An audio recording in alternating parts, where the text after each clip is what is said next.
Que peut-on faire ou ne pas faire au nom de la France? Bonsoir Laurent Larcher. Bonsoir. Merci d'être avec nous. Vous êtes grand reporter, spécialiste de l'Afrique au journal La Croix. Vous êtes l'auteur de ce livre, Au nom de la France, les non-dits de notre diplomatie, paru aux éditions du Cerf. Alors ce livre, est-ce que c'est un coup de gueule contre la diplomatie? Trop c'est trop? Oui, enfin, c'est plutôt une volonté d'informer les citoyens de ce que l'on fait en leur nom. Nous sommes dans une démocratie et à ce titre-là, je pense que nos concitoyens doivent savoir exactement ce que nos élites font en matière de politique extérieure. Et ce qui est assez peu débattu, je crois, et je trouve aujourd'hui en France, assez peu su.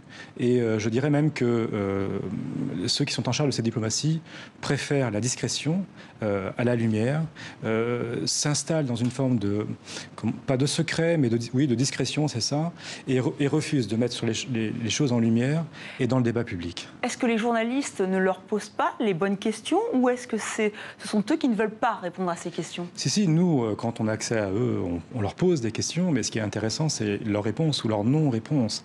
La plupart d'entre eux ont l'habitude d'un discours, je dirais, formaté. Ils ont été très bien préparés par des communicants et ils savent, au fond, comment dire, naviguer entre nos questions et surtout ne pas dire les choses telles qu'elles sont, surtout lorsqu'elles sont déplaisantes pour les valeurs qui fondent notre contrat social. Alors Laurent Larcher, vous rencontrez ces diplomates, vous revenez sur des entretiens que vous avez eus avec Laurent Fabius, Hubert Védrine, Jean-Marc Simon, pour ne citer que. Votre premier chapitre s'intéresse à Daesh et à l'Arabie Saoudite, la France qui est proche de l'Arabie Saoudite. Et donc cette question-là, justement, de cette... Est-ce qu'il y a un clivage? Cette question-là, vous la posez et vous n'avez jamais de réponse qui vous satisfasse? Disons que je pose des questions frappées du bon sens. Nous combattons Daesh. Daesh est habité par une vision du monde, de théologie politique, qui est celle du wahhabisme. Nous sommes par ailleurs alliés à l'Arabie Saoudite, qui est la matrice du wahhabisme dans la région et dans le monde. Alors, je pose la question, mais est-ce qu'il n'y a pas comment on articule ces deux choses? Est-ce qu'au fond, Daesh n'est pas une créature de l'Arabie Saoudite qui a échappé un peu à son créateur? Et n'y a-t-il pas une contradiction à, combattre les idées, enfin, un groupe terroriste qui partagent la même vision du monde et le même projet politique que l'Arabie Saoudite, même si, bien entendu, les moyens utilisés par les uns et les autres sont différents, mais il semble quand même que l'objectif est assez commun. Et vous dites qu'il y a un petit changement de ton quand même avec l'arrivée d'Emmanuel Macron sur cette question-là. C'est-à-dire qu'il y a un peu répondu. Il a un petit peu reconnu qu'il y avait qu'il pouvait y avoir un petit souci. Alors avec Emmanuel Macron... c'est en même temps. Donc oui, effectivement, il reconnaît mieux et plus que François Hollande la difficulté que nous avons dans notre rapport avec l'Arabie Saoudite. Et en même temps, il est l'un des très grands, je dirais, collaborateurs et alliés de l'Arabie Saoudite. Vous savez que nous sommes un exportateur d'armes, notamment, ce qui pose aussi pas mal de problèmes. Enfin, en tout cas, ça ne nous empêche pas de vendre des armes par millions et surtout d'appuyer, je dirais, la diplomatie saoudienne dans la région et notamment dans notre manière de concevoir notre rapport à l'Iran, dans notre manière de se taire sur le Yémen. Vous savez que l'Arabie Saoudite est à la tête d'une coalition qui bombarde le Yémen depuis 2015. Voilà, on est dans une position vis-à-vis des Saoudiens. Enfin, en tout cas, Emmanuel Macron, qui au fond, je crois, vise d'abord les intérêts économiques de la France, voit tout l'intérêt que nous aurions à avoir cette alliance avec Riyad, mais aussi avec le Qatar, pour nos contrats, mais comment dire, mais a un gros problème quand même avec, je dirais, la dimension, le projet politique des Saouds qui n'est pas celui de la France et qui est en totale contradiction avec la France.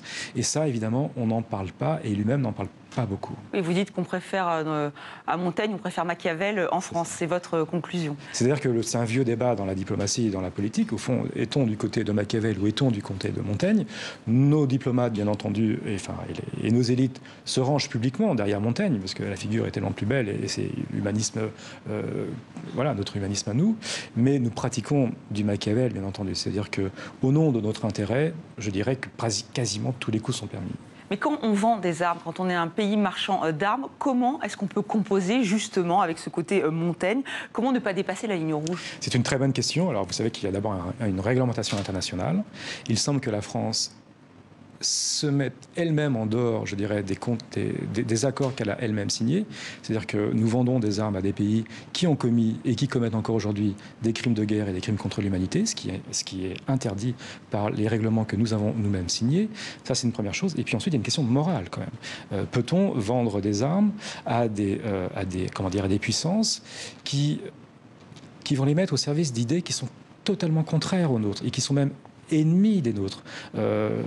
Enfin, je ne sais pas, ça ne serait-ce que l'égalité entre les hommes et les femmes, la soumission de la religion, cette manière de voir le monde entre mécréants et purs.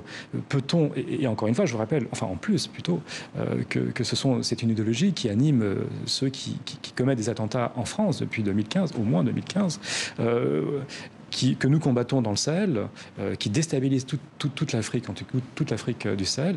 Voyez-vous, on est quand même dans des contradictions énormes entre, je dirais, ce qu'on croit être notre intérêt à court terme et notre intérêt à long terme. En tout cas, le prix à payer de cette collaboration me semble très lourde et surtout, citoyens français, sachez-le, et qu'en pensez-vous? Après tout, si nous sommes collectivement d'accord de faire cela, très bien, mais c'est un débat qui n'existe pas entre nous. Oui, d'où l'intérêt de ce livre, Au nom de la France.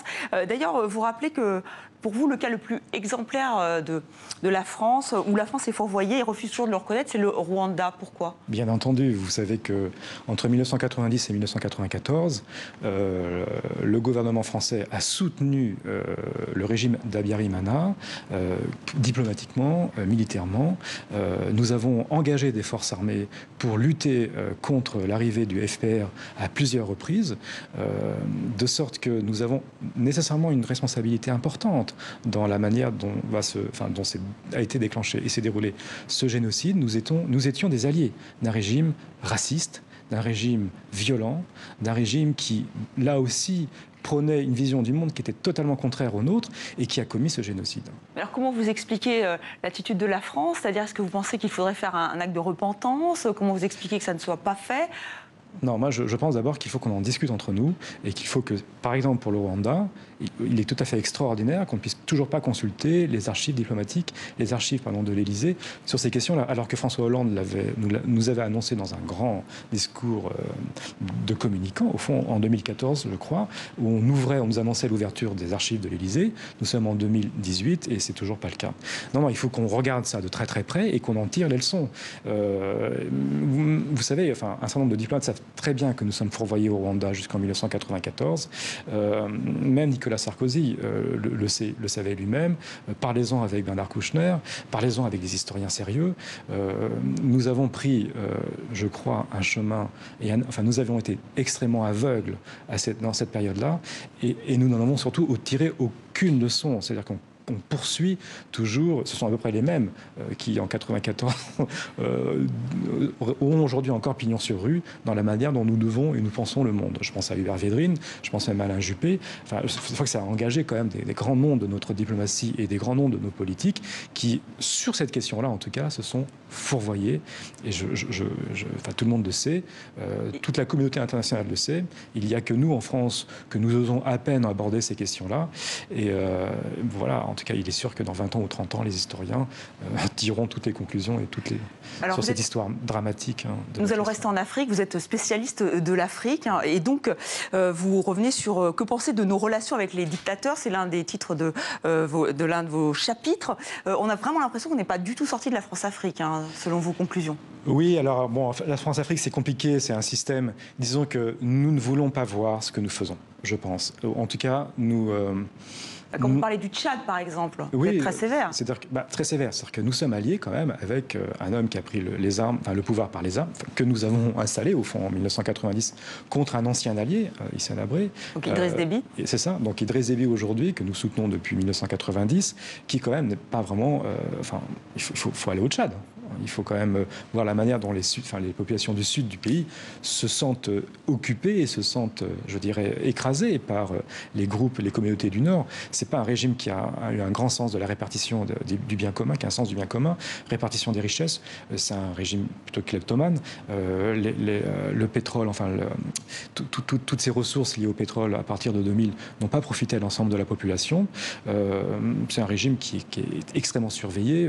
Je vous rappelle ce qui est arrivé à notre correspondant un correspondant de RFI, Laurent Corot, qui a été expulsé comme ça en quelques heures, parce qu'il avait osé interroger, je crois, des témoins des massacres de septembre noir dans lequel aurait été impliqué Idriss Déby. Enfin, c'est un régime vraiment, je vous assure que je comprends tout à fait les Tchadiens qui veulent partir de ce pays et risquer leur vie pour traverser la Méditerranée et venir dans des contrées beaucoup plus douces comme l'Europe. Et là, vous abordez le problème, vous avez une solution assez radicale, vous dites qu'il faut toucher aux frontières, c'est ça? Non, c'est une question qu'on va se poser, là encore. C'est-à-dire que la diplomatie française, souvent, a une réponse à tout. Des questions. Et on prend une posture assez, je dirais, assez divine. On voit le monde de haut, et comme Dieu, dans la Bible, on prononce une parole qui devient verbe, et ce verbe devient chair. C'est parce qu'on le dit que ça doit être. Donc on sait tout mieux que les autres. Alors que voilà, de quel droit on peut en discuter, bien entendu, on peut avoir un avis, mais sommes-nous sûrs de bien comprendre les choses, et surtout de quel droit devons-nous dire aux autres la manière dont ils doivent vivre ensemble ou pas ensemble d'ailleurs. On peut accompagner les mouvements peut-être, mais nous allons plus loin que ça. Nous disons au monde entier comment il faut se comporter et comment il faut vivre.